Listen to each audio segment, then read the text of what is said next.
Blog Talk Radio. Uh-oh, guess what day it is? Julie. Huh? Julie. Huh? Guess what day it is? Guess what day it is? Guess what day it is? Anybody? Anybody? Mike. Huh? What day is it, Mike? Huh? Woo-hoo! Leslie, guess what today is? Leslie, guess what today is? It's hump day. Hump day! It's hump day. Hump day!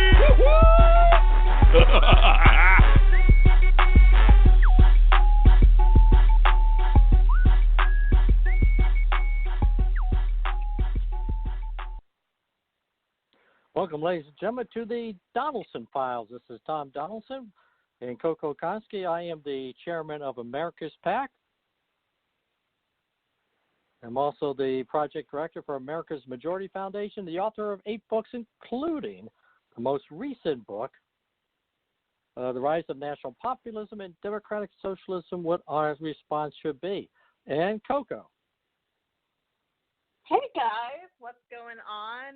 For those who don't know me, shame on you.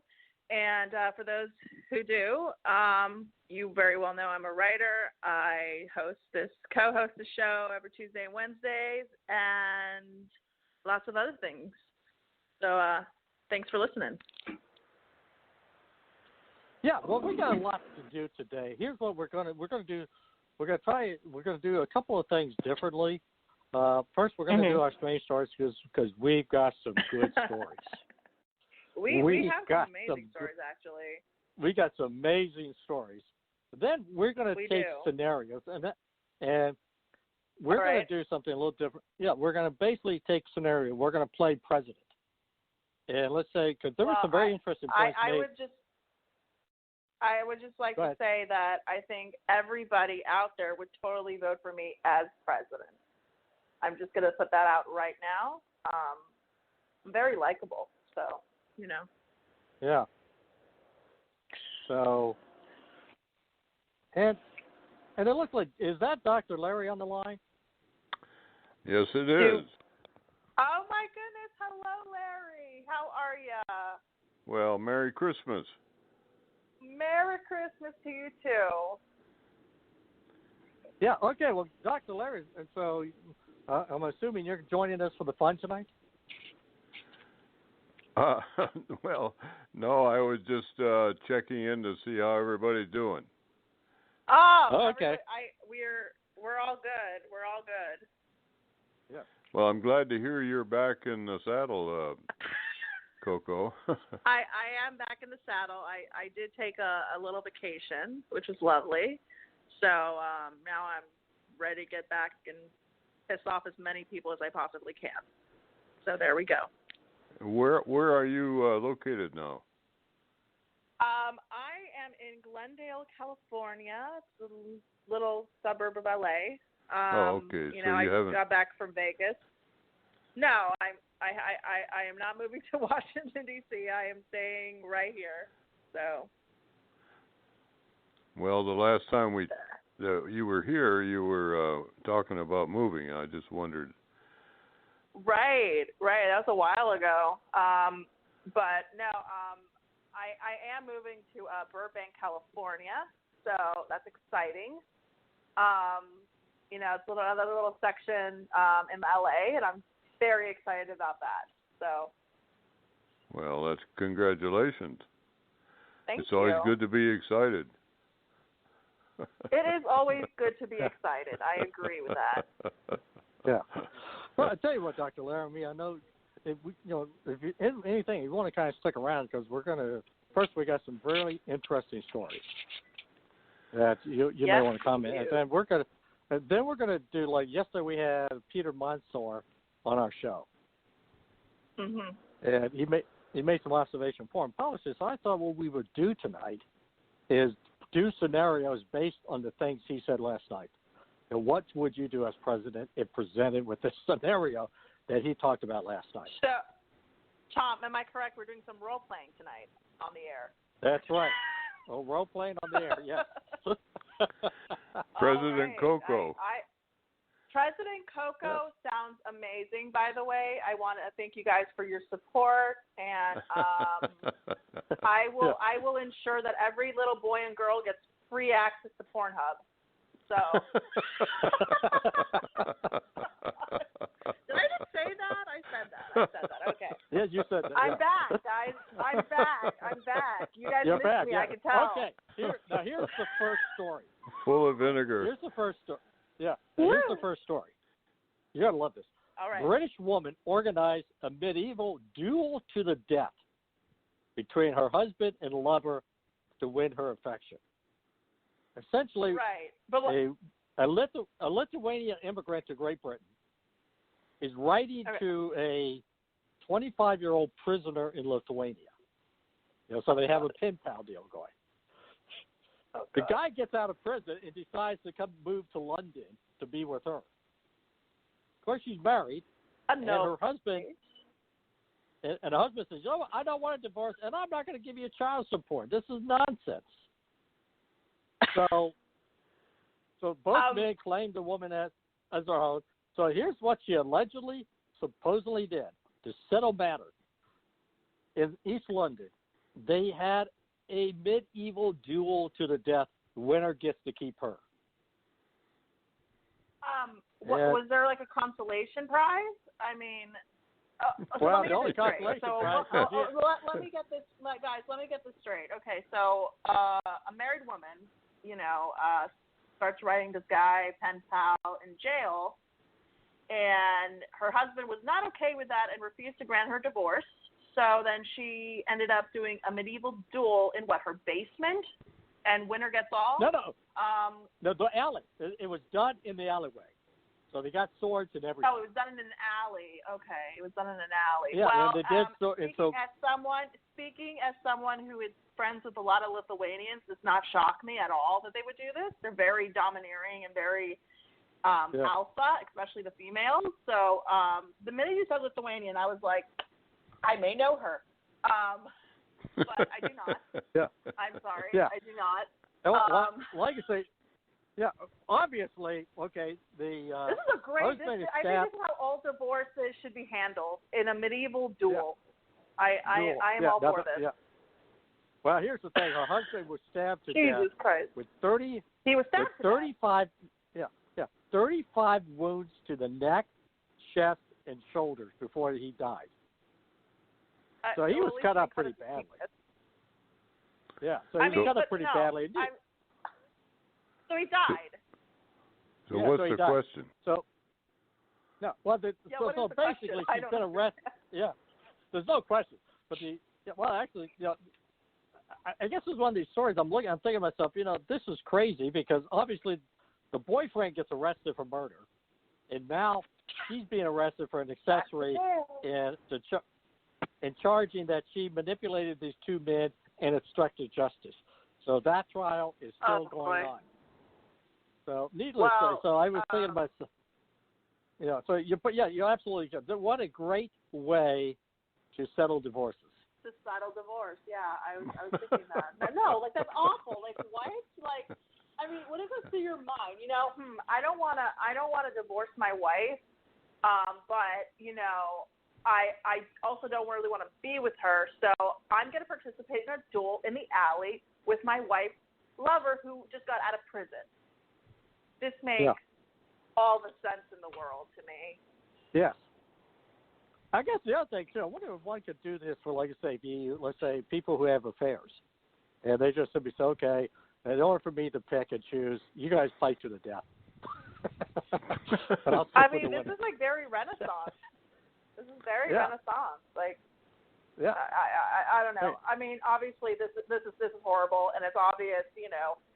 They're both psychotic. It would seem. So if you guys are contemplating divorcing someone, don't have a medieval duel because that's just weird. Maybe the other lesson, don't marry a Lithuanian woman. Okay, now you guys. Hey, don't say that. I have some good Lithuanian girlfriends. Okay. Now you guys. And the next story, I have an amazing story for you guys. well, there are actually two. One of them's not so amazing. The other one is like, bad man. But so Matt Bevin, you guys all know I'm conservative, blah blah blah. Appointed a judge. Now this judge has been accused of using her courtroom to have group sex with lawyers. Talked about rising up, but Judge Don Gentry, 38 from Kentucky, big shock, is also alleged to have pressured lawyers into having threesomes with her and her ex-pastor lover. Those lawyers who refused her request were then not given parental treatment in their cases. Of course, she's denying that this happened, although they found her Snapchat, and she would use Twitter, Snapchat, like social media, to basically entice men or women, whatever, She also was accused of allowing employees to get drunk on the job.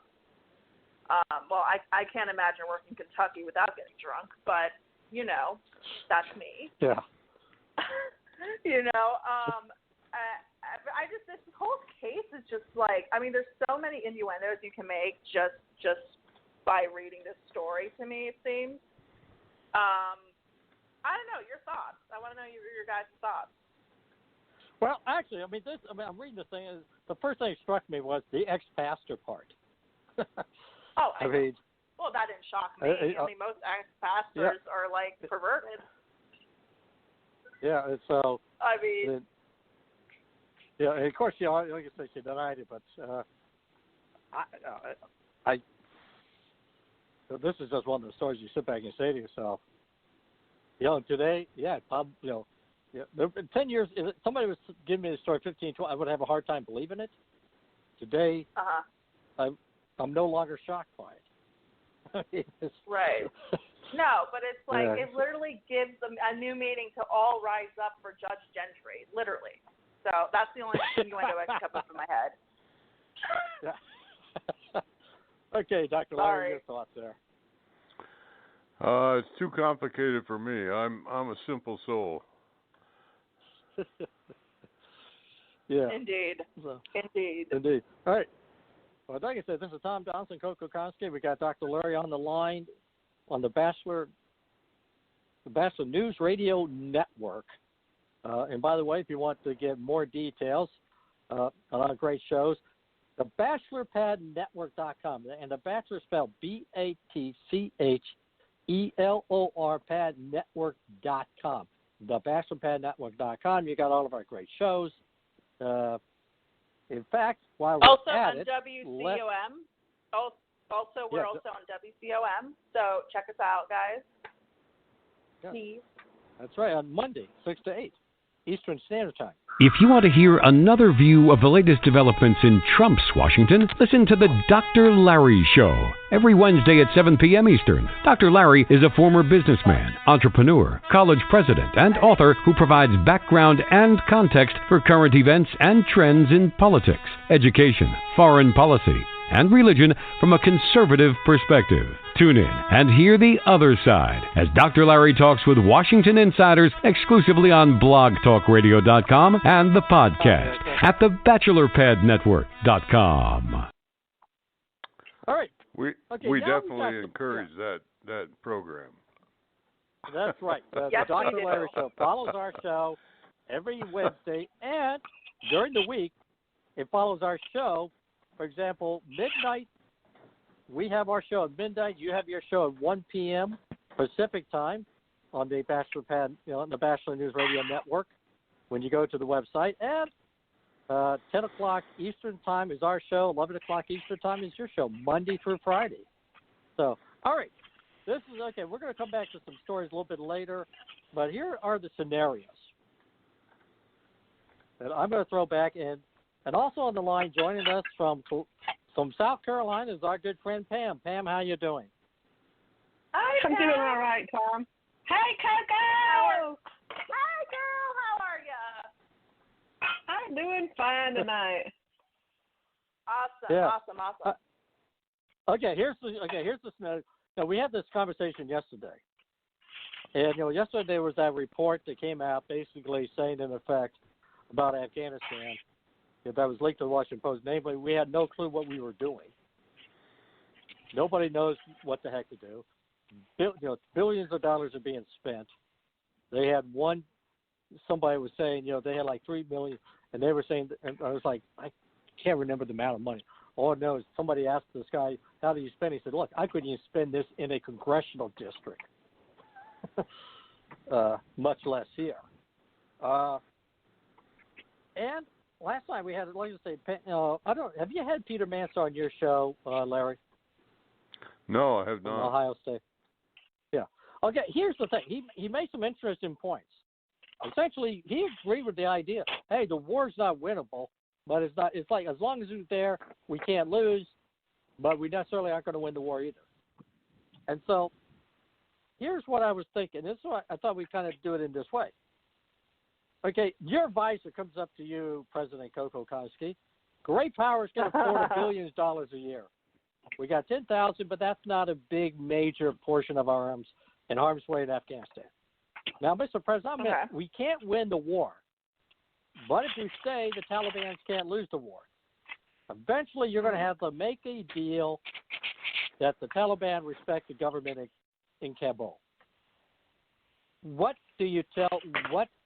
comes to your mind, and what are you thinking when the guy tells you this? Boy, okay, well, first of all, I like to say that thank God none of you have to have me as president. That's just number one.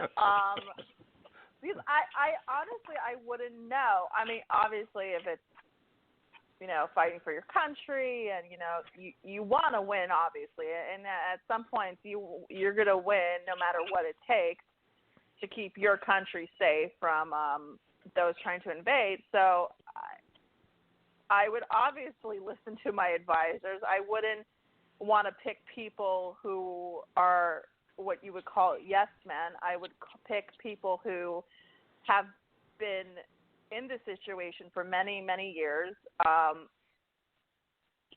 I would take their advice and follow through it. That's what I would do. Yeah, so you basically would stay there until you thought you can get a deal. Now here's Dr. Yes. Larry, your thoughts, President Dr. Larry. Well, the advisor basically said, I think the first thing I would do would be to make a deal with Pakistan. And if I could get the Pakistanis to stop giving haven to the Taliban, I think I would then have the leverage to make a deal that would be more favorable to the current government of Afghanistan. Without that, though, I don't think there is any answer. I think this fight could go on for another 100 years. Yeah. Okay, Pam, your thoughts.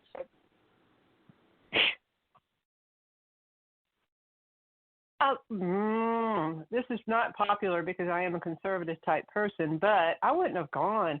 You secure your borders first. You take care of your house first. And then if there's a problem over there, then you deal with Afghanistan. I would cut ties with Pakistan because they are two-faced, and they always have been. But they have a nuclear bomb. I wouldn't send the money. I wouldn't send the money. How many do we have? You see, that's a game that's been played for a long time, ever since before I was born even. Yeah. So, they can have a nuclear bomb. Don't care. There are ways to get in and out of situations without going to alt-right war. Russia was in Afghanistan. They couldn't get it done. They got lost. And then here we roll in. I have different issues about everything over there because I believe in securing your own border, taking care of your own stuff. And you talk about nuclear stuff. We have the capability to take care of that. I'm sorry. I would have cut all ties and all monies. Well, okay, here's the thing. Yeah, here's the thing that struck me because I was listening to last night, and I kind of thought, well, and again, Peter Mansour is a military guy. He's a military analyst. He worked with David Petraeus. So, and it's like you said, it's $1 billion. it's 10,000 people, soldier. It's not a half of it. It's not a big investment per se. That's how he treated it. And I'm thinking to myself, and here's the question I thought to myself almost immediately was, how do you tell the parents of these soldiers, okay, we can't win this war. We're hoping to get the best deal possible to get out. And I think now, I do think that's an interesting point, Dr. Larry, you made. Go to Pakistan and say, look, let's make a deal, and it's whatever deal we can make with the Pakistan. Say, quit arming them and whatever you do, and then get the leverage. But the last question I would ask is, well, can you trust the Taliban to do whatever they do to begin, follow through in any deal they begin with? And the point will be is you can't be there 100 years. There's got to be an end point. And I'm almost at the point you say, okay, here's the deal. You stay out of our way, we stay out of your way. The idea of trying to create a Jeffersonian democracy in a land like Afghanistan is, I'm kind of reminded what we attempted to do in Haiti in the 1990s. It just isn't going to happen. What you've got is a tribal society that's in medieval period. And somewhere along the line, you got to say, okay, $1 billion a year may not sound like a lot in a $4 trillion budget, but there's how long you want to stay there and what kind of deal. My first question, okay, what kind of deal do you want me to make, Mr. Advisor? What do you think we ought to do? What's your what are those guidelines you say for a good deal, and what are the chances that the Taliban, once we're gone, are going to follow through anyway? And how long do we keep those troops there to get that deal? That's to me, and I think that to me is the question, because the initial objective was get rid of the Al Qaeda, camps, which we did. We pretty much got rid of them, and then we expanded the mission. And there's a point somewhere where you have to say, okay, we've got to figure out a way out, because he's basically telling you, you can't win, you can't lose. Make the best deal possible. What's the best deal? Undefined. Right. So, well, I think this explains why none of us are president at this point. Yeah. But, yeah. I'm sorry. Yeah. It's just like, this is why I'm very honest. So I'm a very honest person, and I would tell you right now, I would take all your money that you would give me for support and run off to Mexico. Sorry, that's like what I would do. Don't vote for Coco. Not very safe. Vote for me. I'm not very safe. Like you're right. Thank you, Larry. Yeah. But like I said, this is the point, because he basically said that last night on our show. We can't win, we can't lose. Mm-hmm. As long as we're there, it's like a draw. Right. It's a draw. How long you keep that position. And there's a point somewhere where you got to say, okay, let's just make the best deal possible, get the hell out. We accomplish our first goal, and we'll let them know you come after us, we come after you. That's essentially it. Now, here's the other question. Again, we got into the conversation in Syria. And there was one line Tom, that he could used. I make a comment? Yeah. Sure. I think that the deal with Pakistan is not very far-fetched right now, because they finally have a president that we can talk to, and they know that being a friend of the United States is a whole lot more advantageous to them, not only financially but in terms of international prestige and even trade. Right. And I think a deal is very doable, especially since they're looking over the fence at India right now. So that would be, I think, a very positive type of resolution to this whole thing. Yeah. All right, that's an interesting. Okay, now here's the second thing. In this game, there was a line that he used last night that struck me. Mm-hmm. Okay, he talked about the Syria. He talked about what he saw wrong about the Trump approach. dealing with the Turks, Kurds, and all that.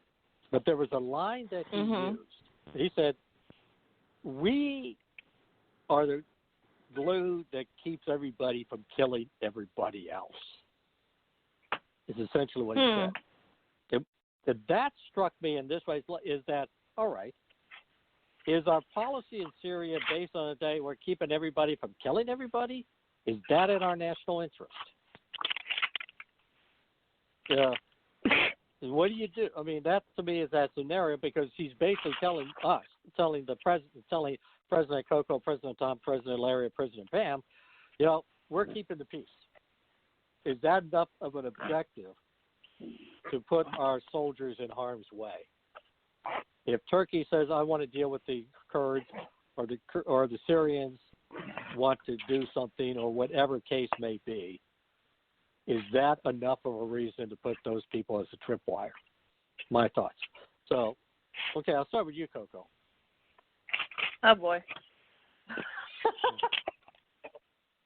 Okay. I don't know. God, I really suck at this role playing. I don't know what I would do. I mean, honestly, I don't know. Why don't you go first, and then you come back to me, and I'll think more in depth about it. Yeah. Well, on one side of the equation, I can see what he was saying, but there's a point somewhere where, okay, how long do you stay in there? What's your objective? And if the entire premise is to keep the peace between the Turks and the Kurds and the Syrians, my thought will be, well, if Turkey wants to do what Turkey wants to do, and they're a NATO ally, whether you like it or not, are you going to put yourself, then at that point, I'm going to say, okay, fine, you take care of this issue.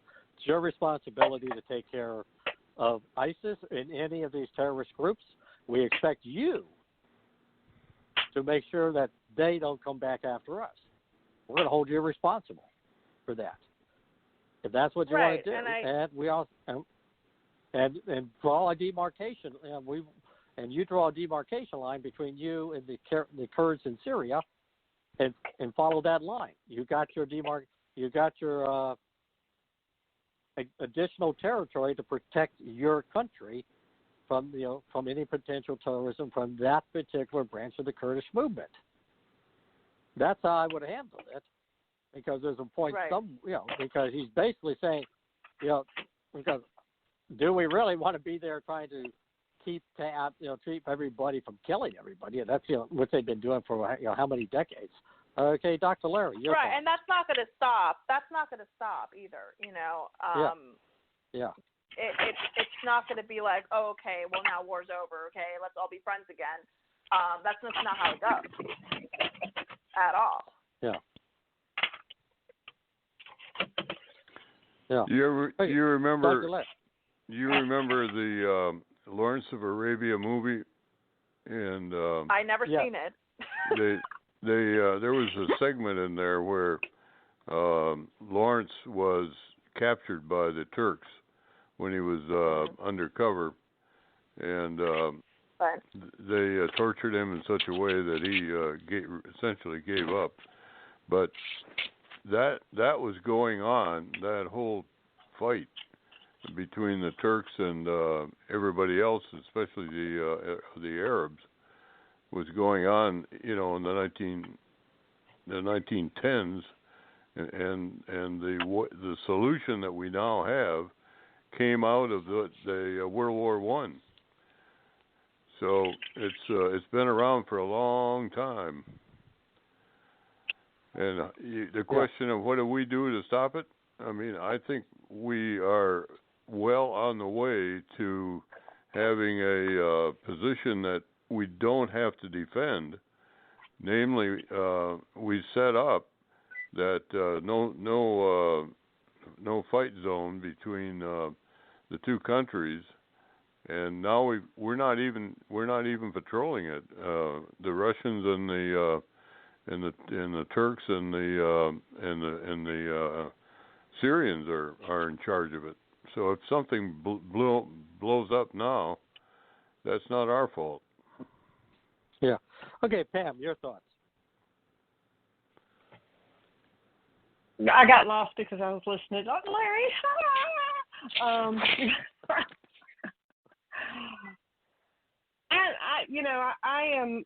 I don't think that, going into something that you can't win, there's other ways around it.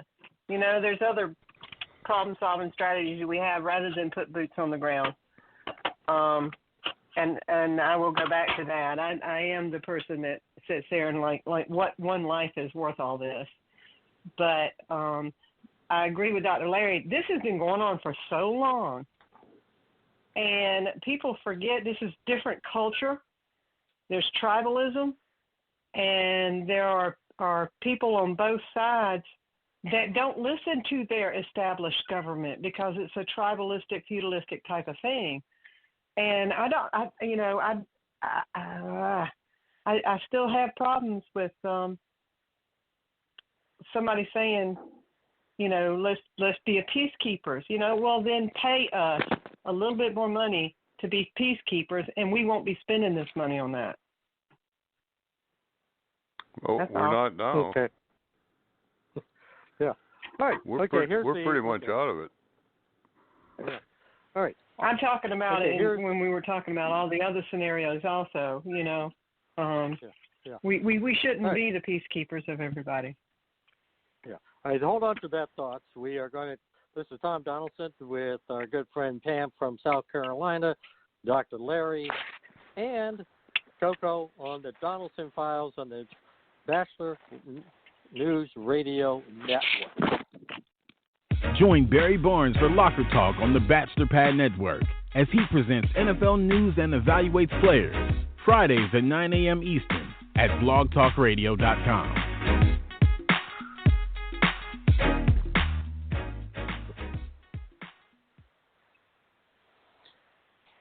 Hello, this is Sandy Eason, the host of Sandy's Secrets. Come and join us where we will be talking about women's issues of sexuality, sensuality, and self-love. We'll be coming soon exclusively on the Bachelor Pad Radio Network.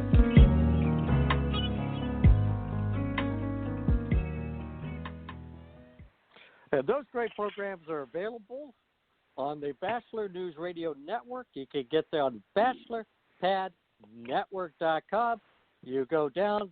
It's a nice, beautiful website. You get the Bachelor News Show, the Dr. Larry Show, the Locker Talk, Sandy Secrets, and, of course, the Donelson Files.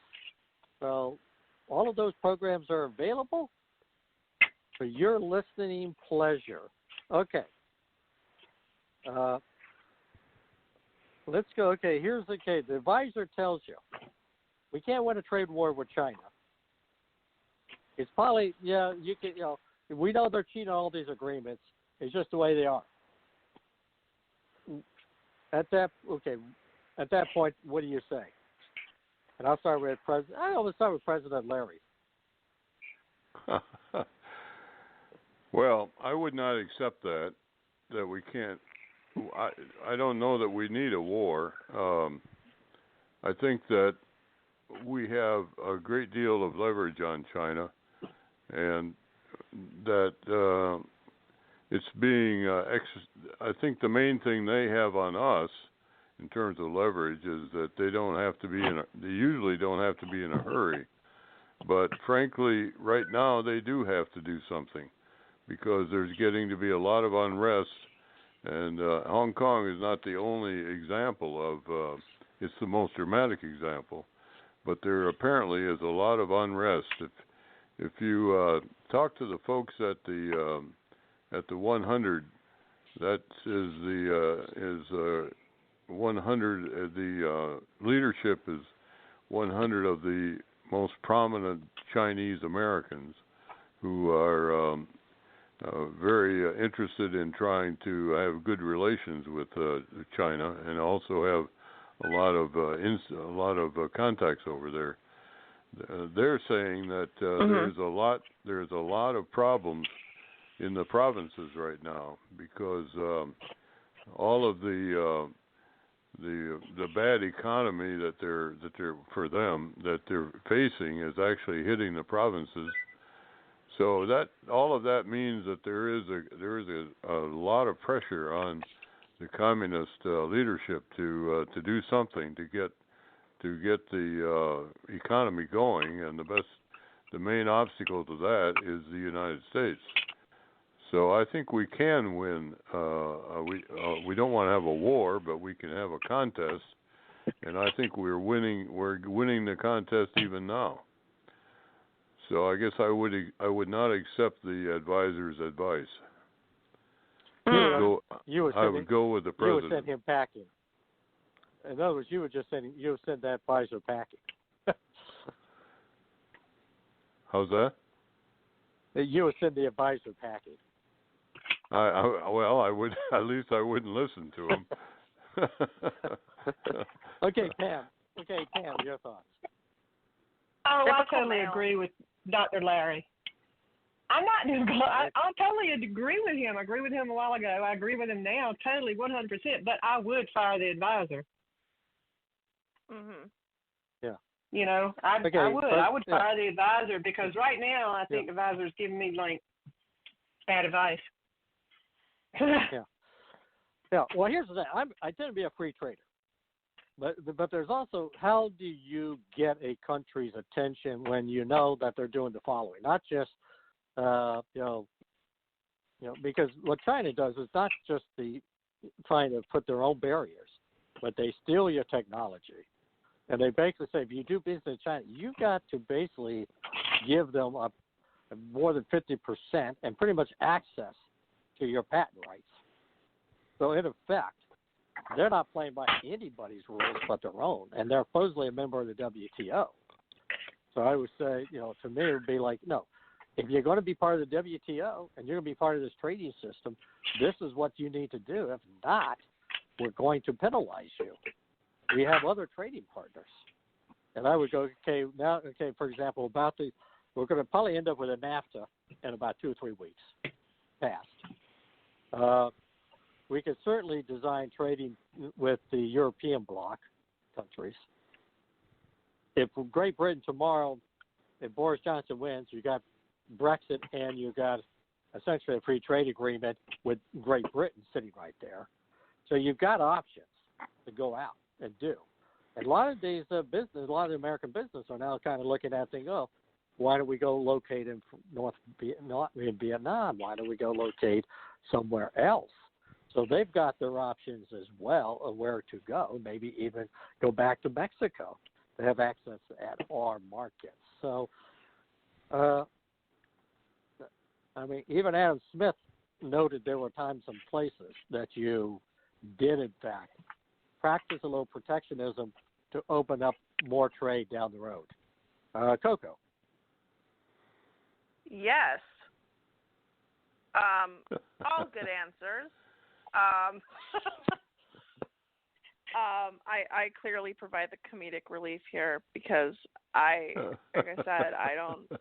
I don't know what I would do. I mean, would I fire that advisor? Probably. I mean, but I guess it just comes all into play of, thank God I'm not in charge of this decision because I would not, I wouldn't know what to do. It's a hard decision, so. Yeah. All right. Who knows? Okay. The last scenario, real quick, and then we're going to take a quick break, and then we're going to go with the Horowitz report. All right. Okay. Your advisor basically says, okay, we need NATO, but we got a lot of these countries that are still not fulfilling their obligation, in particular Germany.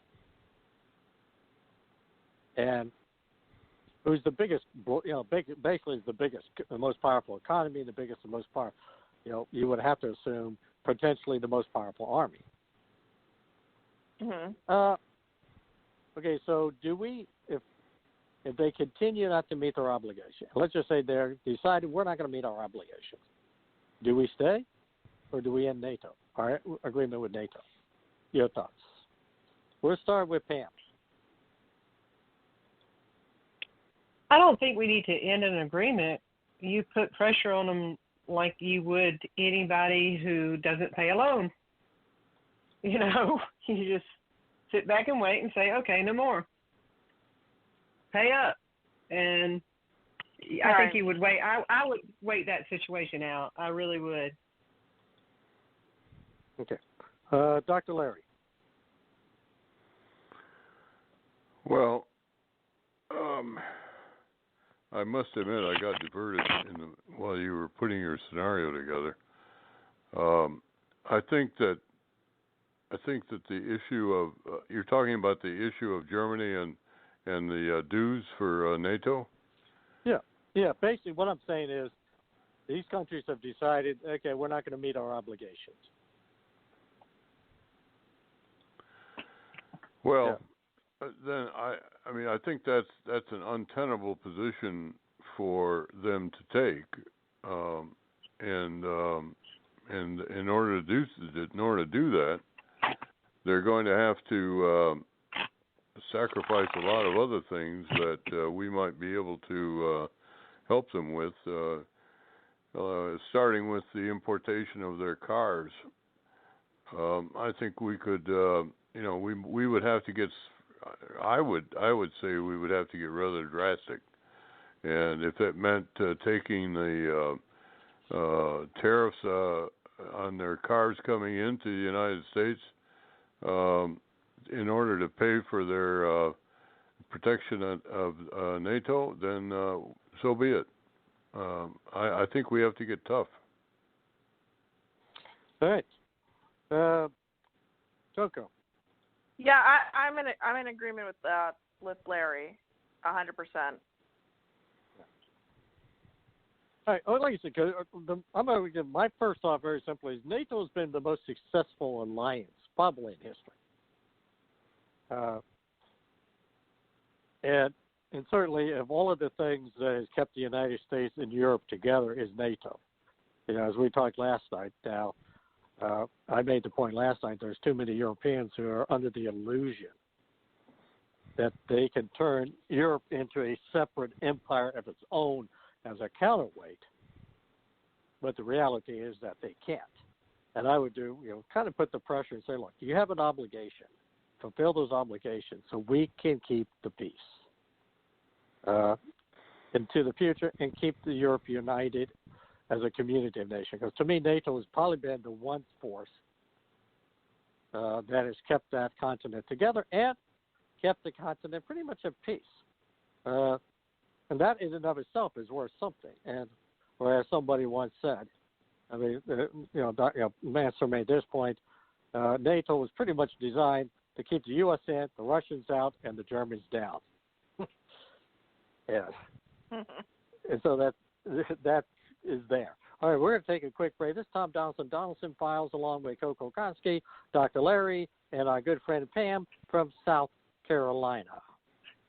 Hey, this is L.A. Bachelor reminding you if you're looking for real discussion on sports, politics, religion, and other topics, you need to join us on Mondays at 6 p.m. Eastern at WCOMFM.org, on Tuesdays at 7 p.m. at blogtalkradio.com/LA-Bachelor, and on Thursdays at the same web address. Follow us on Facebook at Pad Nation, on Twitter, Pad Nation, the number 2 at Twitter, LinkedIn, and you can email us with your requests, your comments, your concerns, anything you want at our email address at LABachelor with a T, BATCHELOR 40@gmail.com. Follow us on Facebook and Pad Nation, Instagram, and of course, if you missed any part of our broadcast, make sure you go to thebachelorpadnetwork.com and listen and enjoy the Bachelor Pad.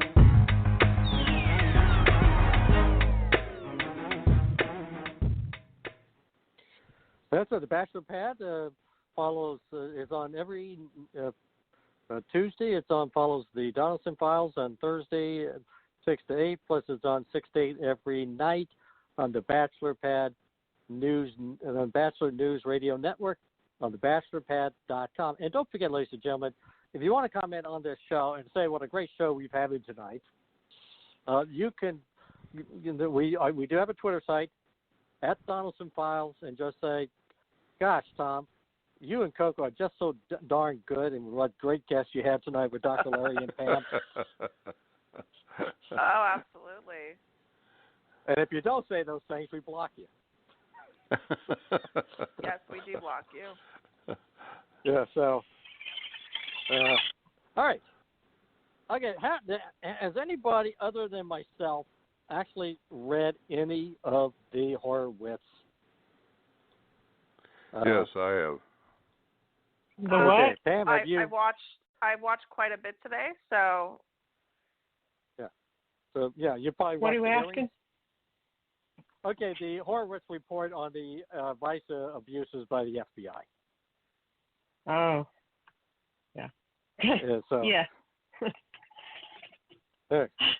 Well, I'll start off because I think, first of all, I'm going to say because every so often I like to, toot my own horn when I know I've been 100% right on a particular issue. Or even if you haven't. Even if I haven't, but still, in this case. But in this case, I'm going to say 2 years ago, I made two statements. I said they won't find Russian collusion, and I had people, including, a particular, on this network, saying, "No way, you can't say that." And I also stated that 2 years ago, you better watch the FISA courts because you're going to find that the FISA courts were the methodology to get warrants were abused. And essentially, I was proven right on both of those cases. In fact, I even had one guy. And then the third thing I said is that we're going to find that indeed Trump's campaign was spied on.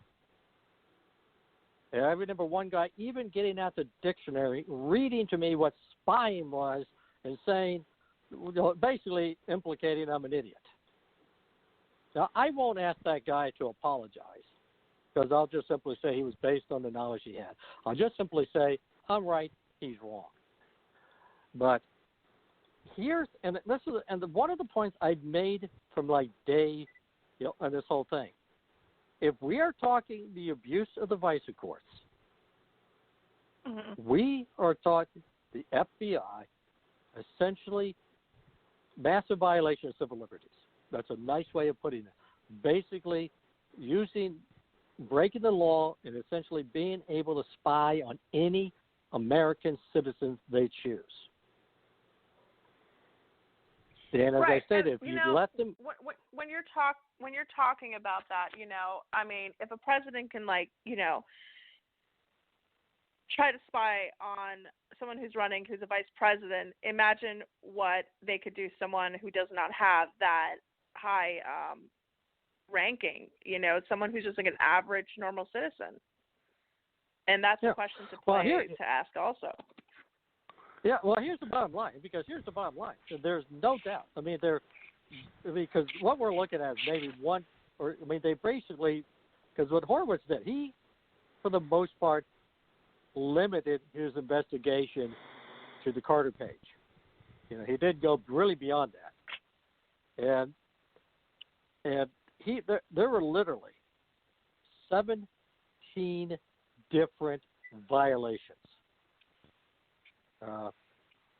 For example, the first one, they omitted information from Carter Page from the FISA courts that indicated that he was actually working for the CIA.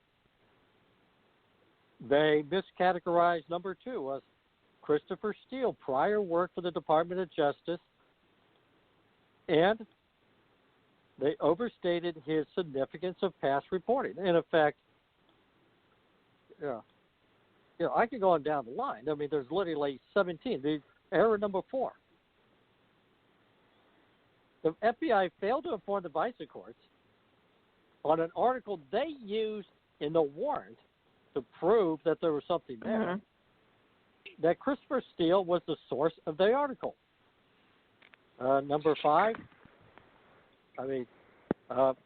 one of the Trump advisors that was went to what they call a confidential human source, which is an informant. And then, again, he denied that anybody in the Trump campaign would collaborate with the Russians. This was not included in the report. They cherry-picked data, statements made by Page. All of Steele's sourcing came from second- and third-hand sources. There was no real primary source. So that, too, was not included. Let me see what else. Well, they presented Steele as an intelligence officer in high standing. They failed to provide any information that would have been, let's say, unflattering to Steele. And they also forgot to tell people that the dossier that he put together was paid for by a rival presidential campaign, and that he was being paid to discuss his reporting with the media to get it out there, which is supposed to be a no-no with the when you're working with the FBI on this. And they failed to update any updated information. I could go on down the line. The bottom line is this. Coker makes an interesting point. If they can do this to a presidential campaign, they can pretty much, what chances do we have? And every rule that you can sit back and say they put out was violated. In other words, the people should be going to jail for this one. I mean, if nobody ends up indicted or going to jail, the FBI will continue to do this in the future. Dr. Larry, your thoughts? Well, I think that the main place I would disagree with the conclusions that the IG drew regarding intent were that he said there was no documentary or testimonial evidence of bias that affected the actions that were taken in the investigation. And then he goes on to start listing the 17 major errors in the entire FISA procedure. And he, in fact, did not draw any connection between the textual evidence that he said he discounted and the actual errors that were committed that he admitted.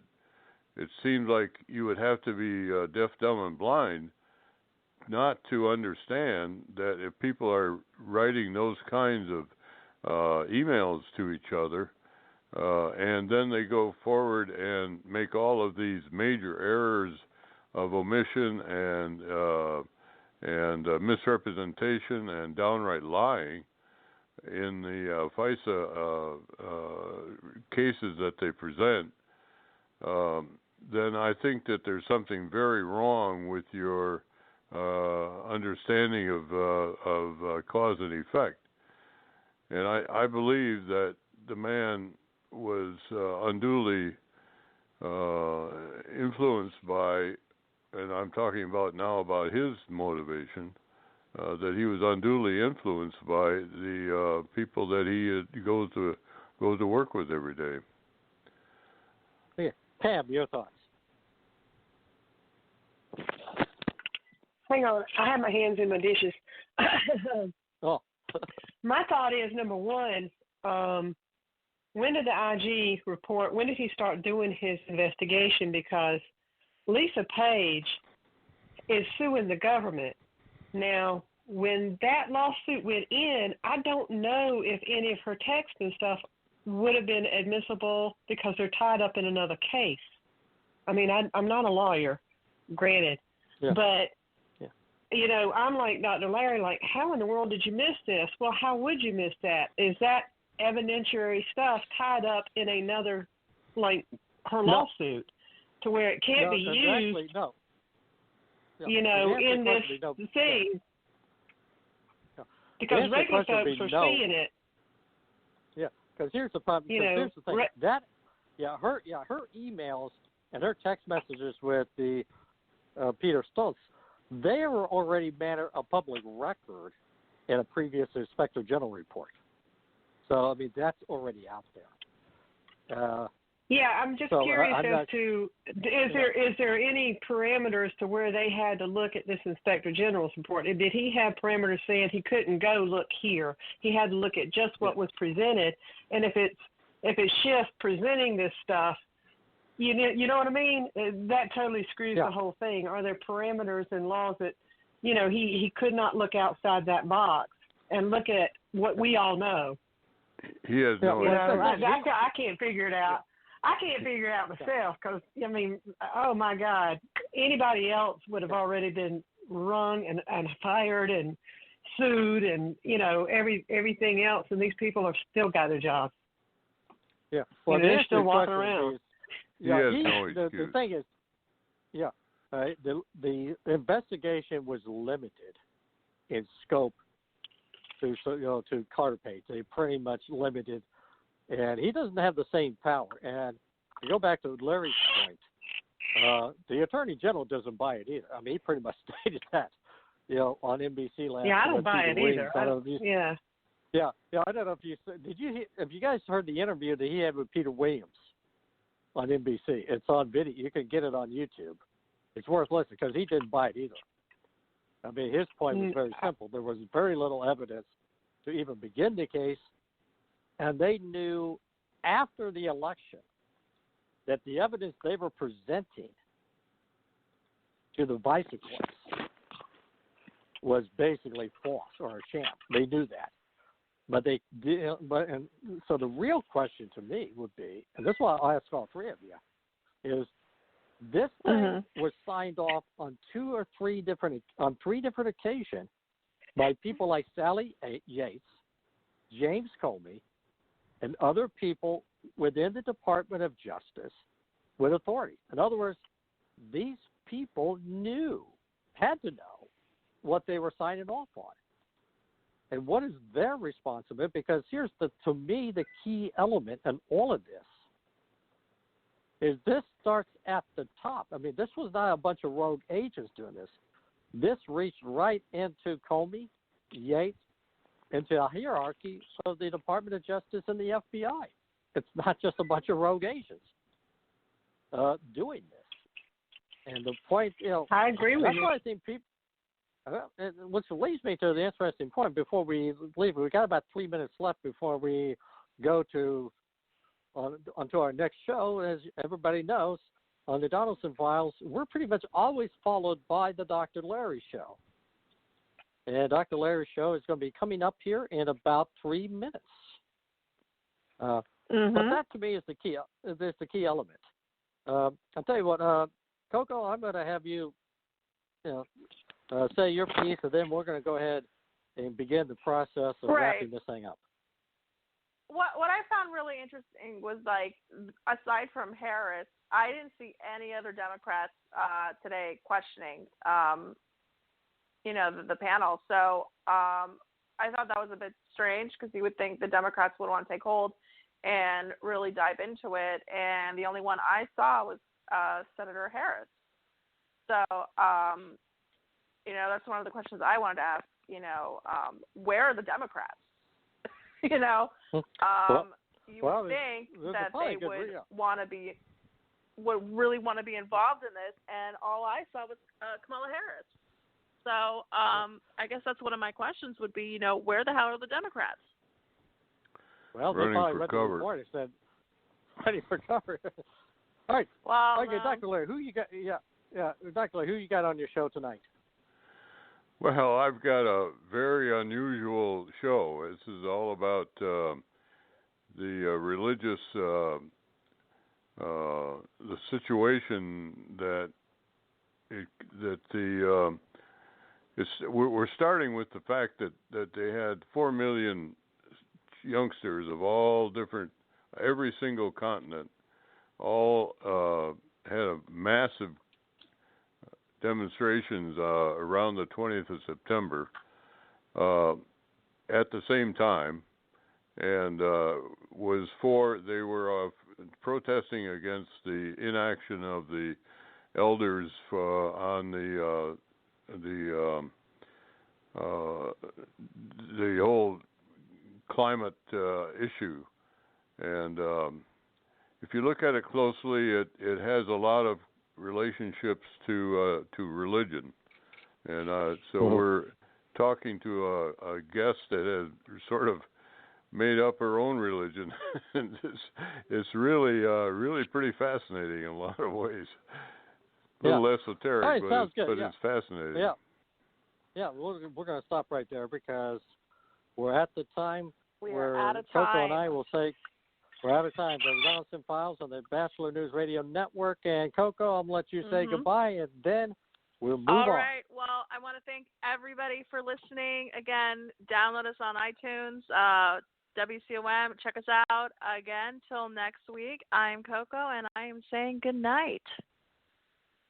Good night. Good night. When you hear that trumpet, you know this is the Dr. Larry Show.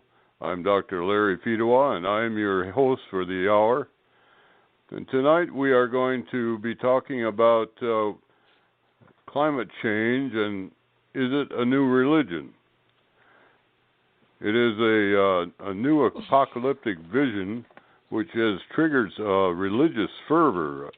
The first time in history, youngsters from all over the world have demonstrated en masse. And to quote the New York Times account, anxious about their future on a hotter planet and angry at world leaders for failing to arrest the crisis, masses of young people poured into the streets of every continent on Friday for a day of global climate protests.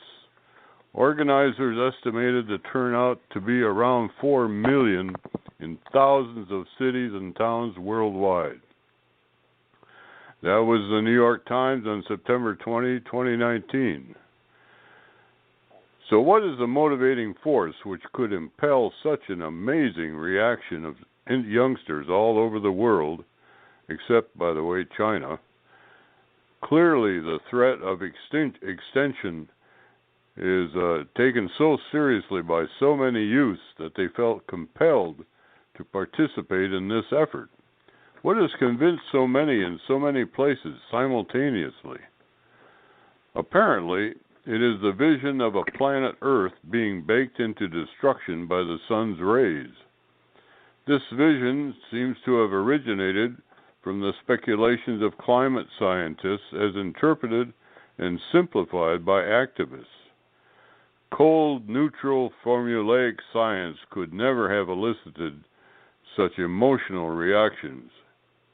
These ideas had to be interpreted and simplified by propagandists. Eventually, the vision emerged with its dramatic impact and its ability to inspire visceral fear. It is this vision which has motivated a youthful passion which thirsts for a cause to believe in. In this sense, climate change advocacy demonstrates many of the same characteristics as religion. It is an unquestioning belief in an unseen event. It inspires an ethic requiring sacrifice to achieve, and it thrives on communal events. And thus it meets the traditional characteristics of religion, creed, code, and cult. This phenomenon also raises the question, why are these folks, young and old, so open to a new religion?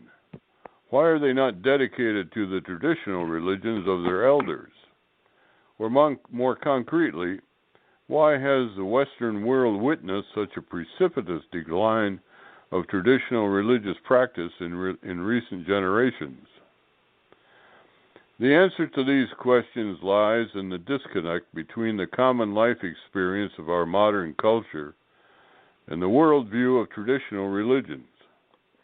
As one way of approaching this topic, we might look at the differences in epistemology, which is a fancy word for a way of understanding, between what religion teaches us compared to that of our everyday life. Traditionally, religion proclaims that another invisible world exists in addition to this visible world. The invisible world is better than this world. This vision has brought comfort and peace to many millions of people throughout the ages. It has served as a reason for us to behave in certain ways which are conducive to the common good, and it has given us hope to reach heaven and eternal peace when we die. Common experience in the 21st century, however, exhibits quite a different vision. First of all, we live in the world of constant discovery.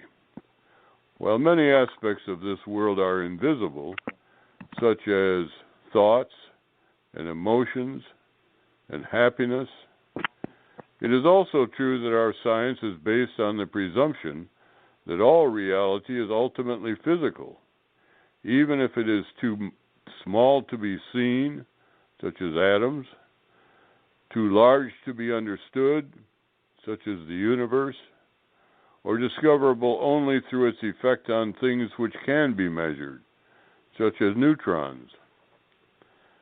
As a culture, we have come to believe that all reality is knowable, even if we don't all know it yet. We keep learning new things all the time, only to discover more things that we don't know. Nevertheless, the thrill of learning is one of our cultural goals.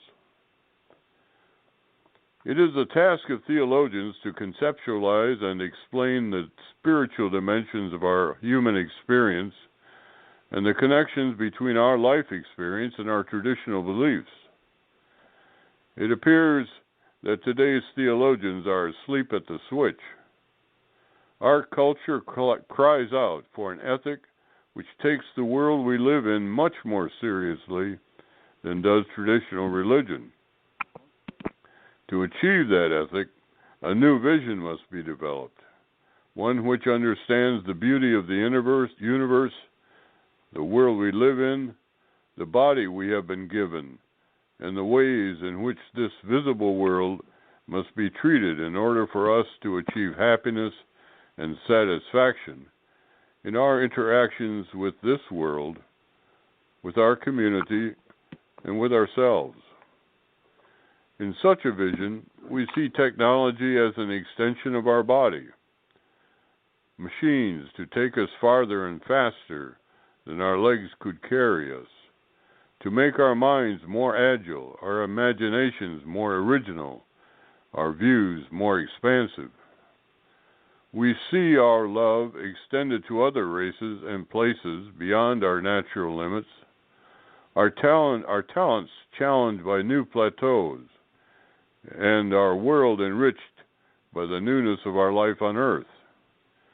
This is a vision which will allow us to seek the transcendent meaning of life as the sum of all good and evil we can see with our sharpened insights, and to find our personal path to virtue, happiness, and holiness. As our lives are enriched by the colors and textures of this world which God has provided us, we are also confronted with new responsibilities and obligations which have been ignored in the past to maintain that world.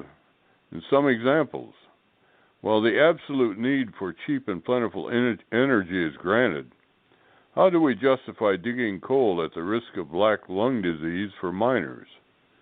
How do we justify burying nuclear waste, which will take 3,000 years to dissipate? How do we preserve our planet's suitability for human life? And how do we balance the harm of our nuclear weapons against the cost in human life? What do we owe to trees and wildlife? And what are the ethical norms by which we are to measure such answers? Religion, like life itself, must evolve to meet the very real spiritual needs of real people.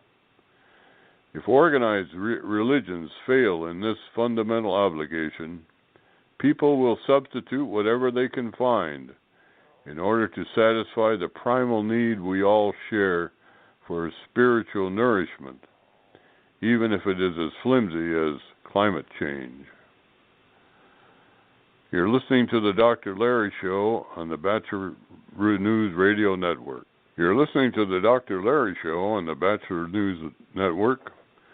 I'm Dr. Larry Fedewa, and tonight we want to welcome to our broadcast Carrie Cannon, who's and there's a story behind this little interview. I met Carrie because she approached me about doing an interview with her organization, and I must say it was one of the most interesting interviews I've ever done. And we ended up understanding some things that maybe I hadn't even thought of before. So, Carrie, welcome to the Dr. Larry Show. Thank you so much, Dr. Larry, for having me on. It's an honor and a privilege and a pleasure, and that was a great interview. I loved that interview. Well, so did I. Before we go too far, Carrie, would you tell our listeners a little bit more about yourself and where your some of your ideas and what your background is? Sure, absolutely. So I've been studying really the nature of consciousness, I guess, for a long time, probably since about 1998. And it started out with I didn't love myself, and I realized that I needed to learn how to love myself in order to have a good life. And over the years, I still teach self-love, so I realized that I needed to learn how to love myself and teach others the same, and that was really my life purpose. And what has happened is that has remained my life purpose. However, my definition of the self has expanded. So I still teach self-love in a way, but my definition of the self has greatly expanded, and it really kind of fits nicely in with your article as well, because going looking at the spiritual approach to life and traditional religions, because I feel like we're moving away from traditional religions, because I feel like traditional religions were there to unite people, and now we're finding that that's not actually what they're doing anymore. So I really appreciate you having me here and letting me express myself on your show, and it's really great to be here. Well, one of the things I was wondering if you could explain a little bit more. It sounds, when you speak, it's almost like you speak about consciousness. Mm-hmm. It's almost like consciousness is another word for another being. And yeah, how do you explain that? So I perceive, from the Carrie perspective, because everybody has their own perspective, and because my focus has been on learning how to harness my own consciousness and self-love, and how is all of that related, I actually see consciousness as another word for God, or being, or the universe, or whatever. So I see, from my perspective, I perceive that consciousness actually lives me. Not that I have a separate consciousness, or that I'm a separate being. I actually perceive it slightly differently than what we're taught, and that's because of the studies that I've done over the years. I've had personal experiences with the divine, Jesus, and I've come to understand really his work in a different way, and I've integrated some of those teachings into my work.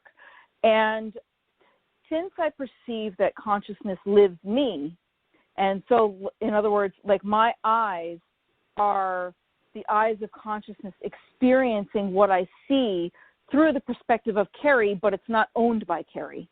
And, my voice is consciousness expressing through me to another aspect of consciousness, which is not separate, but it allows consciousness itself, and this might be a little esoteric, so, I can get a little deep. So, if I get too far off, just let me know, and I'll try and rein myself back in.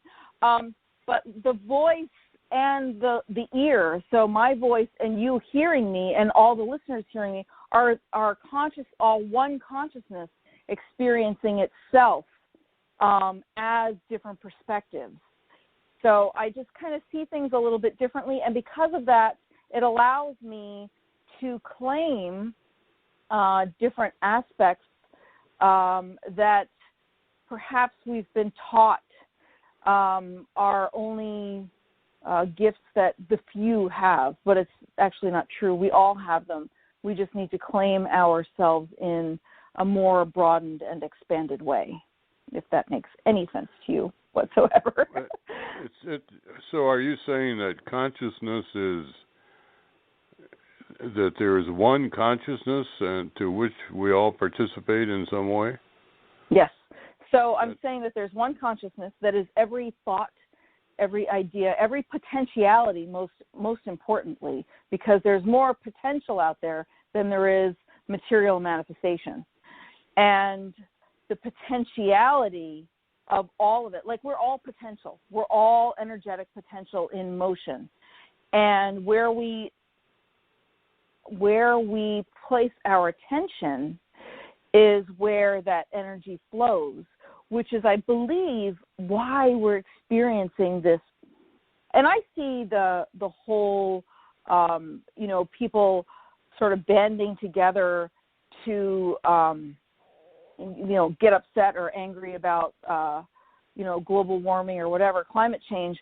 I actually see that as, a good thing, because we're all brothers and sisters on this planet, instead of, brothers and sisters in this, like this culture that worships, this deity, or that culture that worships this other deity. So we can all relate to the planet. So I actually see that as an evolutionary step in our, in our human life cycle, or like the whole life cycle, like generationally. So I actually see it as an expansive idea, even though it may be somewhat not as people don't see it as a spiritual thing necessarily, but I do see it as a forming of community for a common goal. And I feel like that's what religions are. The common goal is, to get along with others, to have a deep spiritual connection. And even if it may be misguided in some ways, I feel like that's a positive step, in a more expanded direction. So what distinguishes us as from one human being from another? So it's the perspective. So, but where does that come from? So the perspective is, from my perspective, consciousness is experiencing itself in micro detail from various different points of view. So consciousness or God, people relate to the word God, but a lot of times people are angry with God. So I use consciousness because there's a lot of attachment to that word God. So people will, so call it God / consciousness, whatever, wants to experience itself deeply and to understand itself deeply.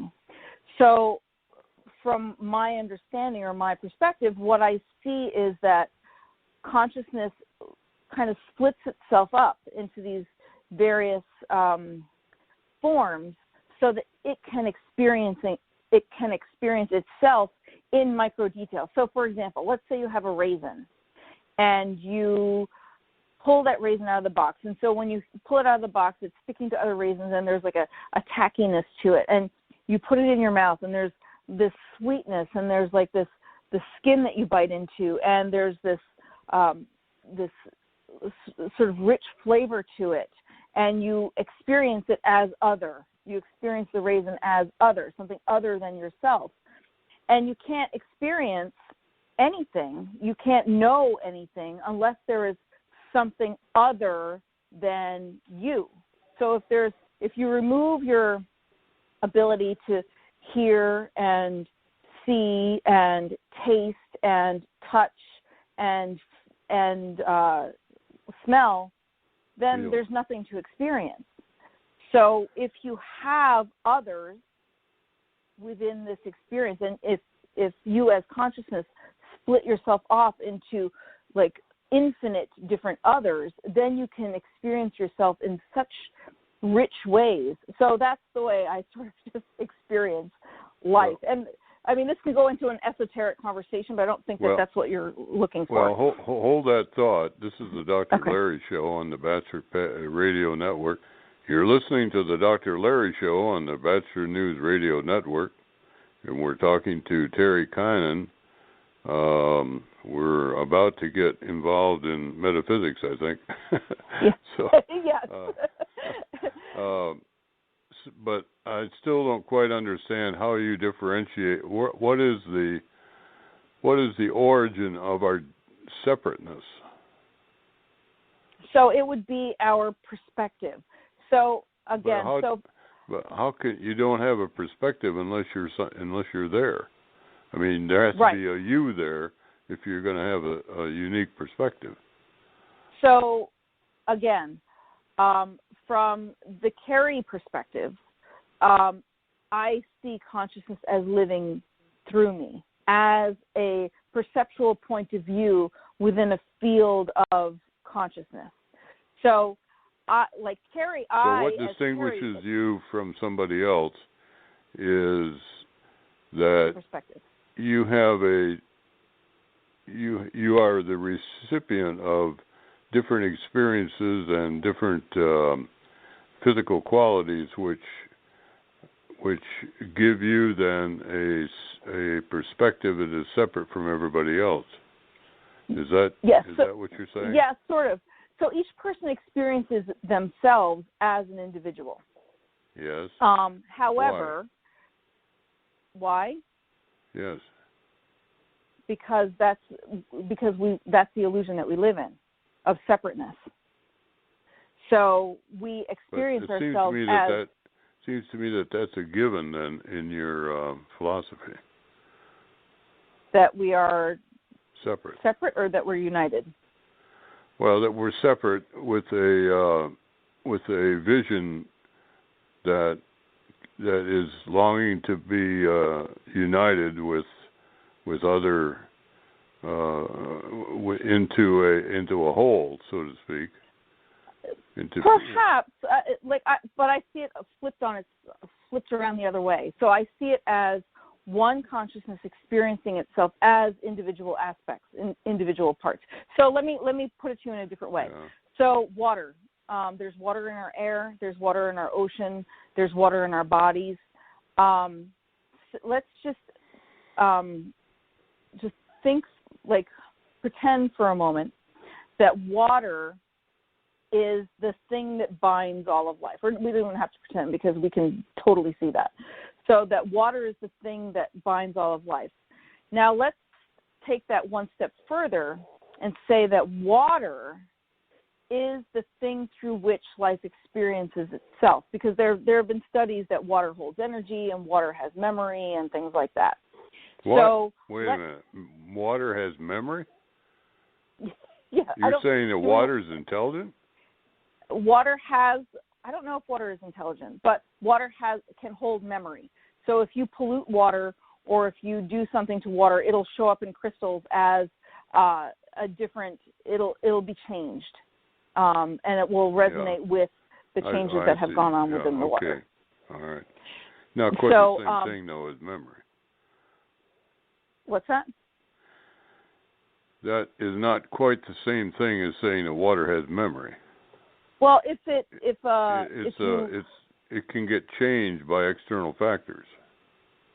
And then if it holds on to that change, then it has memory, right? Well, so okay. If it was in one state and then it's transformed to a different state, and then you look at it in a microscope, and it has maintained that changed state, then it would be changed so there would be a memory in it.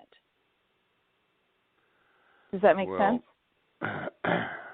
Okay. I would have we're just. I would have to worry about that one.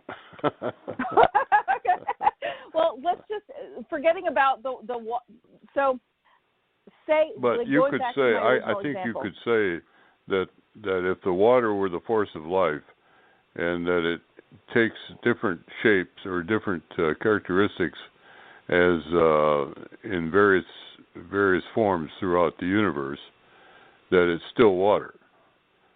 Isn't that the essence of what you mean? Well, but it is different because it is manifested in many different ways in the universe. So yes. So let's say that water equals consciousness. Okay, that was the point of my illustration. Right. So let's say water equals consciousness. It's and water is in everything. So and let's say that all of the water can communicate with all of the other water. And Einstein proved this, and he didn't like it. He called it spooky action at a distance. So if you have a vessel and you take half of that vessel and you pour it into another vessel and you send it wherever, to Jupiter, wherever, and you agitate the one vessel, the other vessel will act as if the water in the other vessel will act as if it's being agitated as well. And any body that has been commingled with another body, if you agitate that first body, the other body will act as if it's being agitated as well. And so my point is, with all of the water, with the water analogy, is that we excrete water, we absorb water. Water goes into the clouds, water goes into the oceans. The oceans then, create clouds and rain on China. And, there's the whole circle of life that is lived through water. So let's just say for a moment that water is consciousness. And that consciousness, it reacts and it responds to our emotions and the things that we do. And, when we bomb somebody or when we pollute something or when we love somebody. So that as an analogy for consciousness, we are that. We are water. So anything that happens within our experience here on Earth then can affect everyone else on Earth. So as that consciousness experiencing itself through individual perspectives that are bodies of water or consciousness, saying that the consciousness equals water. I'm just trying to formulate an analogy here to help you understand my perspective on consciousness. You could have used the analogy of life, though, couldn't you? Yes, but then what is life? Is life air? That's why I was using water. Mm-hmm. Well, that certainly is. But you have a following, don't you? I do have a following. Yes, because of this, perspective that I have, I actually can place myself in an elevated state of consciousness as one with everything. As acknowledging that the potentiality or the possibilities are also me.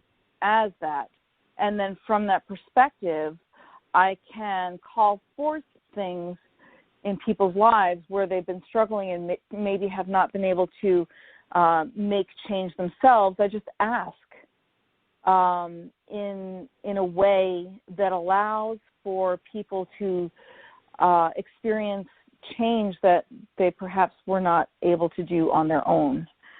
And I believe that it's because of my perspective of, allowing myself to experience myself as consciousness and not as just an individual separate person. Well, just to get a little pause here, how did your you had something I thought was very original, and that is a convention where nobody had to go anyplace. They could all just stay in their. They could do it all by listen to all the workshops and all the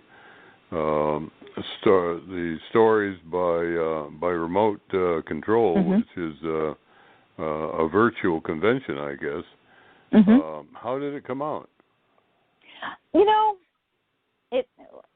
It did not exceed my expectations. Let's just put it that way. I'm not sure if I'm going to be doing another one of those again soon, because a lot of people promise that they're going to do things and they don't. So, but the interviews were great. The wealth of information was amazing. We just didn't reach as many people as we had hoped to, because a lot of people just don't do what they said they're going to do. So it didn't really work out the way that we wanted it to. But that's all. It's all good. It was a learning experience. And but I interviewed 50 people for that, and it was awesome because I got so many perspectives. And the people who did listen and the people who were participants in it really got a lot out of it. So that was great. Well, maybe 50 is just too many. It might be. You look at that list and it's so dazzling that it's almost intimidating. It was a lot of work. It was too much work to have people not send out, invitations. So that's kind of where I was kind of like, okay, I don't know if I'm going to do this again. So, but it was all good. Well, I enjoyed it. I guess we're up to we're looking at another break. This is the Dr. Larry Show on the Bachelor News Radio Network. You're listening to the Dr. Larry Show on the Bachelor News Radio Network. And so let's talk a little bit about what do you think is happening with the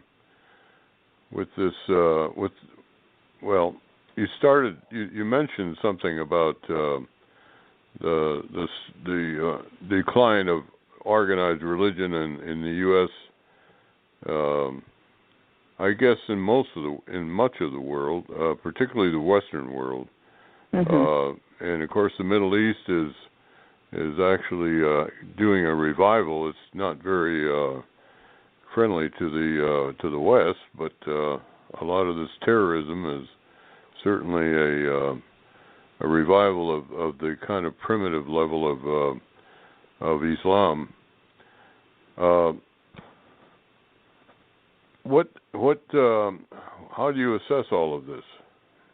Well, I would say that so from my perspective, terrorism is based on the same. It's a fear-based thing. It's fear-based, and really any form of terrorism. So. Even domestically, and not even terrorism, but abuse and that kind of thing. It's like we're afraid of what we don't know, and so some people we see some aspects, and honestly, not. I think it's smaller than we think it is, but those who are acting in less than ideal ways are very loud. So, for example, I have many friends who are Muslim, who I adore and love, and I have many friends who are Jewish, including parts of my family. I have friends who are Christian, and my thoughts are sort of Christian based, and I have friends who are Buddhist. And I had married a Hindu. So, from that, the personal perspective that people experience through some parts, of your listening audience, not all, because certainly some people are in towns and cities where it's a little bit more homogenized. But I perceive that on sort of the global scale, especially with the technologies that we have, and people all over the world listen to your show. People all over the world have access to me as well. So, so what is going on is I believe that people are looking for greater connection with one another, and the religions and things like that are not providing that because it's an avenue of separation. And so I feel like people are looking for different ways of being able to connect in things like let's rectify, global climate change and, other idealistic things that unite people across all different, races and religions and things like that. And it's a more holistic perspective or ideology that can unite people in a way that perhaps is missing in, many people's lives. How do you account for evil? We all have good and evil in us. And it's the wolf that we feed, right? So, I could sit here and, tell you that I'm like the most angelic person on the planet.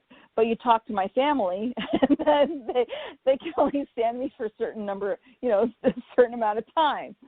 I feel like evil is actually also a manifestation of fear and of not knowing what's out there. So I feel like a lot of what we perceive as evil, like let's say pedophilia, and especially like, sex crimes and crimes of like violent crimes and things like that, I feel like it's actually a symptom of a dysfunctional society where we sort of go overboard in some ways of trying to control and limit others, and then it creates mental illness or a mental disconnect or a spiritual disconnect even, where people don't know how to regulate themselves and don't know what's good and what's bad. So it's kind of like the pendulum swings both ways. You may have a holy mother, and then you may have felt guilt for, as a child, exploring your sexuality or something like that, and then it turns into some warped, twisted thing that, ends up being like pedophilia. So I feel like evil is a product of judgment and, trying to tell people that they should be other than they are. I feel like if we could just be at ease with ourselves and not judge others and not place those judgments on others, that the world would be a better place because people would feel comfortable and secure and loved and appreciated. And I don't feel like there's very much of that going on. So I feel like evil is a manifestation of judgment and fear towards our fellow human beings. But if you don't have any standards of judgment, then how do you know what's evil and what isn't? We all have an inner compass, right? I mean, we all have an inner moral compass. And most people know that, so, for example, when I grew up, there was a boy that I knew who he and his cousin would collect toads and, little frogs, toads, and they would pitch them and they would, try and hit them with a bat. Now, that's not good. And they had a very stern parent figure, and it's almost like they were trying to express their creativity, but it came out in dysfunctional ways. Now, the person who raised them was what one would consider a very, very good woman.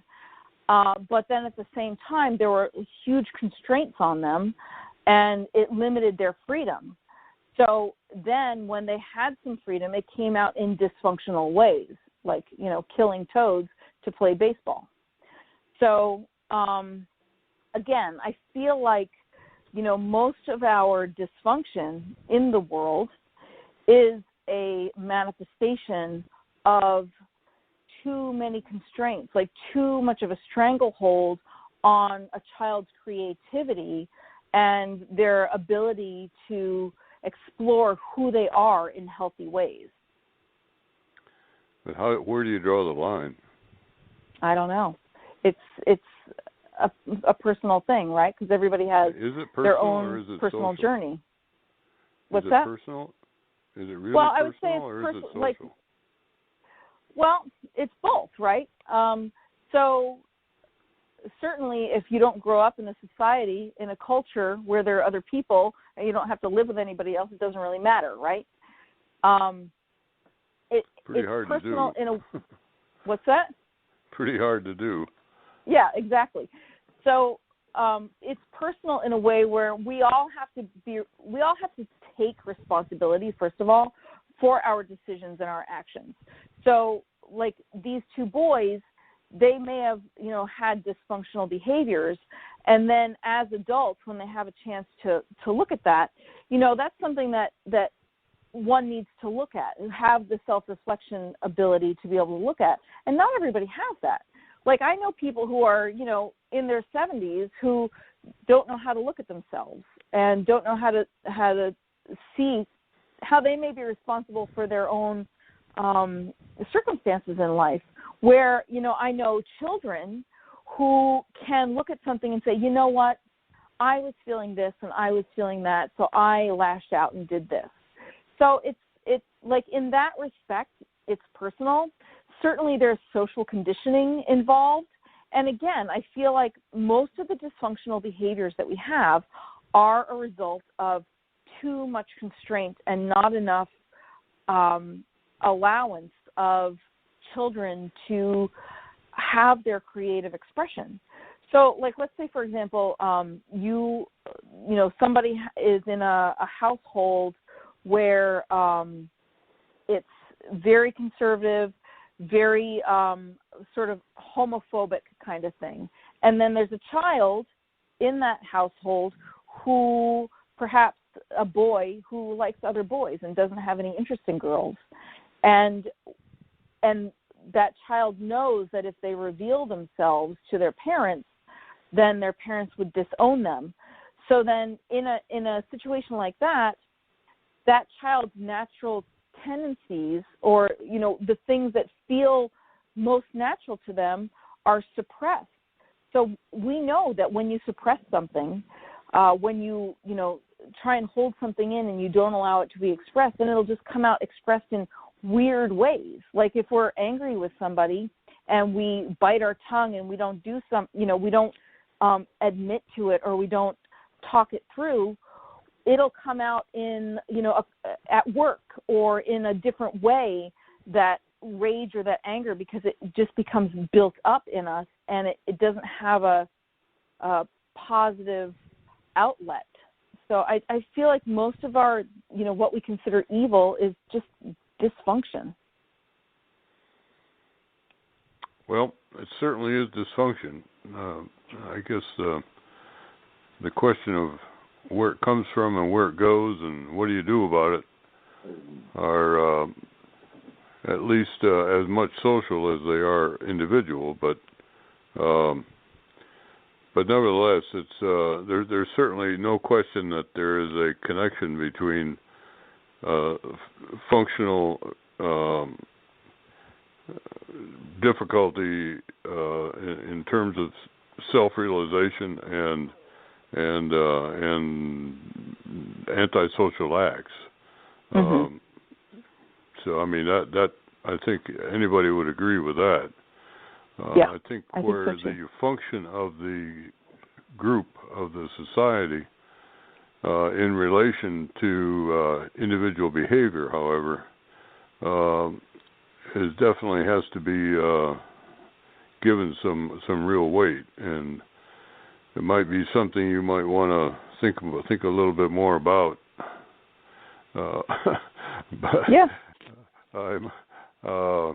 As you can tell, I come from a social psychology background, and I can't get rid of the social part. It's all good. It's all good. So, well, what do you make of our current situation in politics.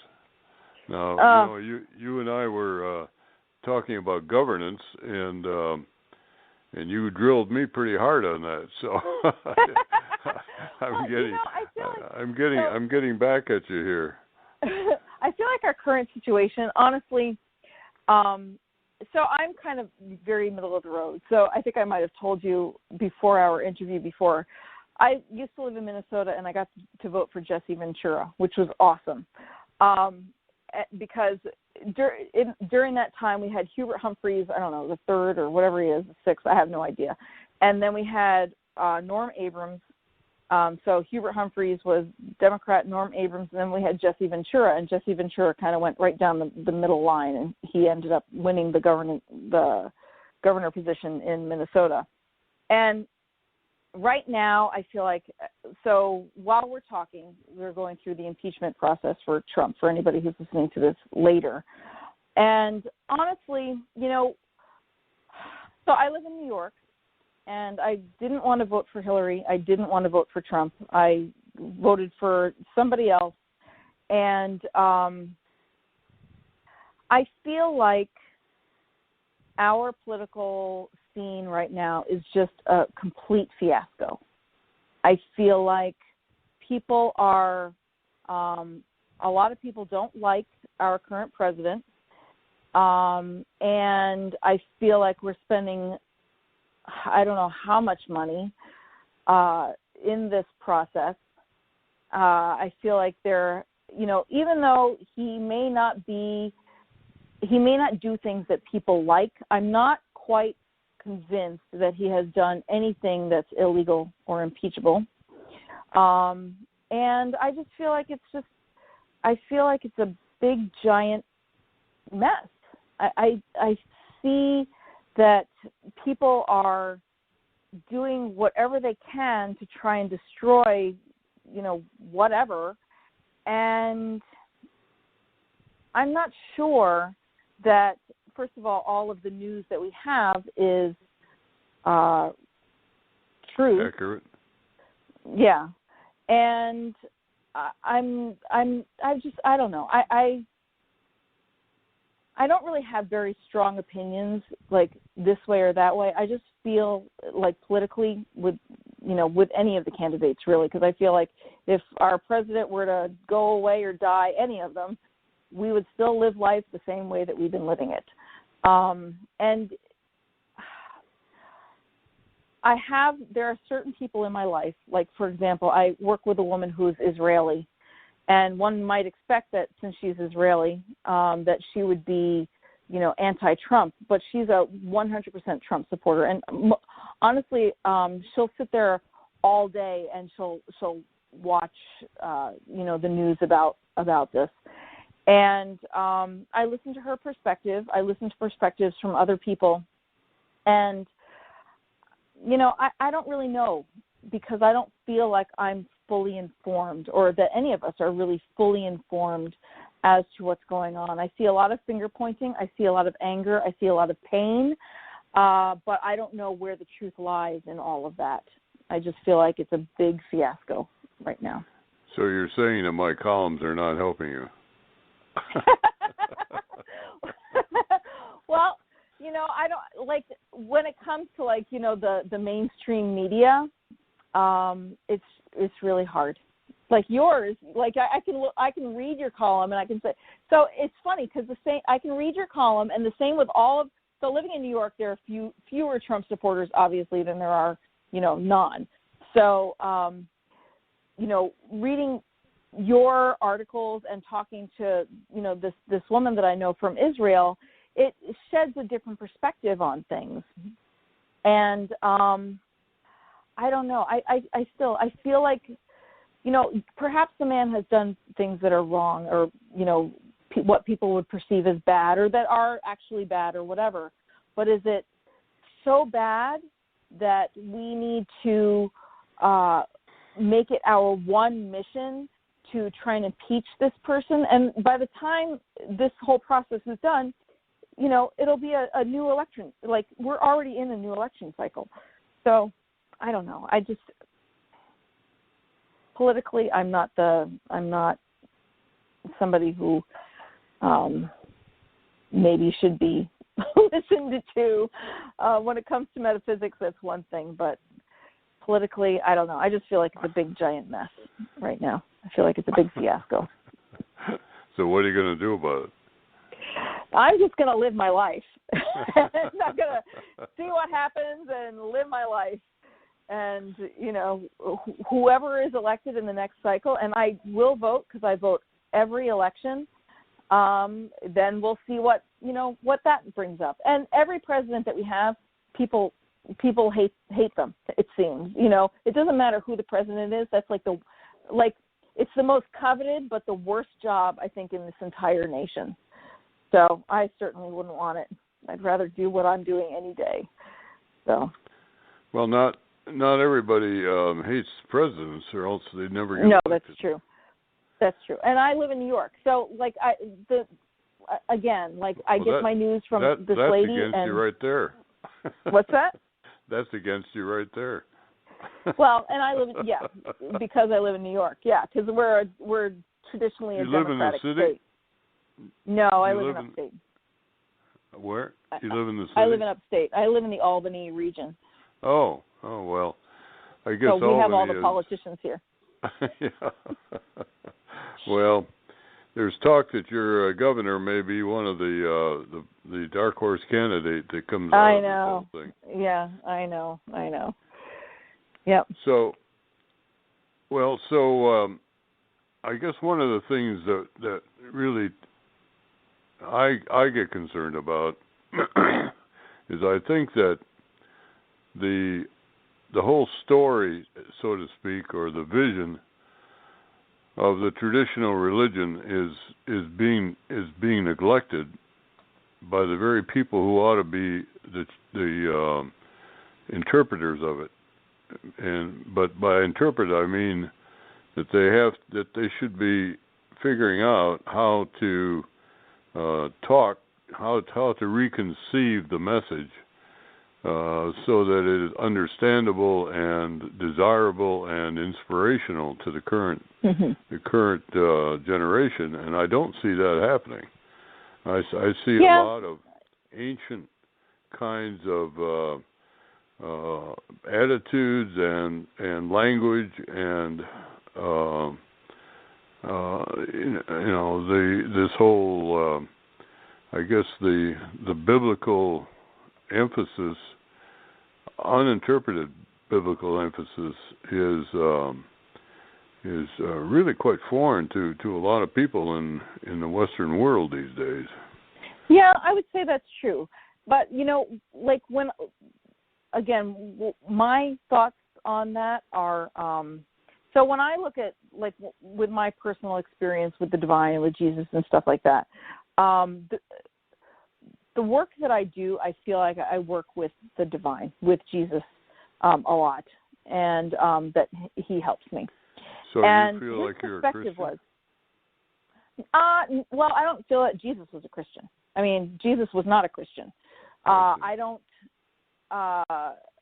feel like Christianity interprets what Jesus did, but there's a different slant on it. So I would say that, if I'm going to label myself, I'm a Jesus girl. I'm not a Christian. So he would say, the Father and I are one. And he would say, you are gods. And isn't it in your scriptures that, it says in your scriptures, you're gods and things like that. And I think when somebody says something like what I just said, a lot of people's knickers get into a twist. A lot of people's feathers get up. They're like, what? What did she just say? But we're all, aspects of the divine. And that's what Jesus was teaching us. He was showing us the way. He was saying, do as I do. He wasn't asking for anybody to worship him. He was saying, do as I do. And we forget that. He was saying, the Father and I are one. God lives through me. And that's what I'm saying too. Consciousness lives through you.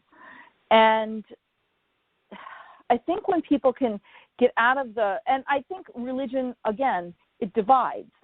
Because, even within Christianity, there are how many different sects within Christianity? So I feel like if we look at the original message, what he was saying and what he was doing and the miracles he was performing and the miracles he was teaching his disciples to perform, and, you know, in those, the actual teachings, we can learn a lot. But I would not consider myself a Christian because I honestly feel like Christianity, it worships Jesus. Jesus, I don't believe, ever wanted to be worshipped. You know, how can such a humble man say, worship me? And I feel like we've lost our way when it comes to that. So I would say, no, I'm not a Christian, but I'm a follower of Jesus. Well, on that note, we are going to have to conclude our little seance here. And, and how do people get in touch with you if they want to follow up? So they can just sign up for my newsletter. I have many different products and things, and I actually teach people how to do some of the things that I do. But they can go to divinewithin.com and sign up for my newsletter, and then from that they can find out all sorts of other information and stuff about me.